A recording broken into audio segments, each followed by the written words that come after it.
സർവത്ര ഗോവിന്ദനാമസങ്കീർത്തനം. ഗോവിന്ദ ഗോവിന്ദ.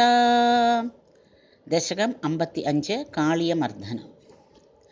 അധവാരിണി ഘോരതരം ഫണിനം പ്രതിവാരയിതും കൃതധീർഭഗവൻ ദ്രുതം ആരിതതീരകനീപതരും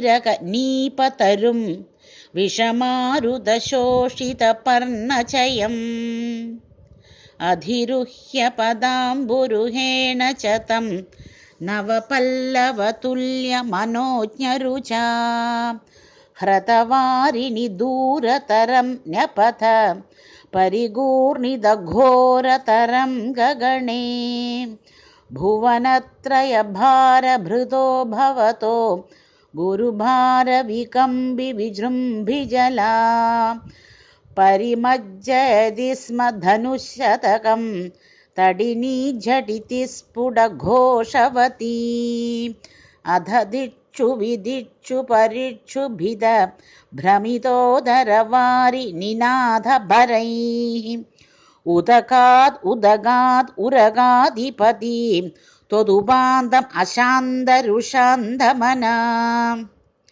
ഫണശൃംഗസഹസ്രവിനിസ്മൃമര ജ്വലത് അഗ്നികണോഗ്രവിഷാംബുധരം പുരതഃ ഫണിനം സമലോകയതാ ബഹുശൃംഗിണമഞ്ജനശൈലം ഇവ ജ്വലത് അക്ഷിപരീക്ഷതുരുഗ്രവിഷ ശ്വസനോഷ്മഭര സമഹാഭുജഗ പരിദശ്യ ഭവന്തം അനന്തബലം സമവേഷ്ടയത് അസ്ഫുടചേഷ്ടം അഹോ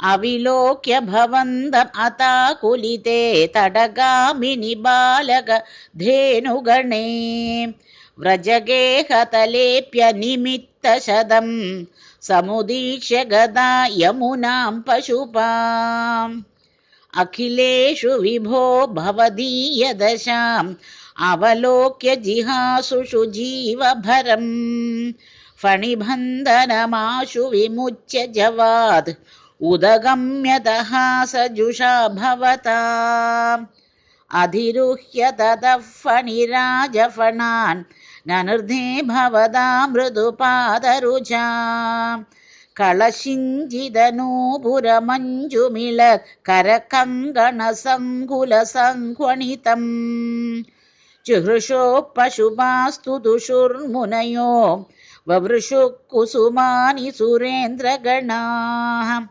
ത്വയി നൃത്യതി മാരുതഗേഹപതേ പരിപാഹി സമാം ത്വം അദാന്തഗദാത്.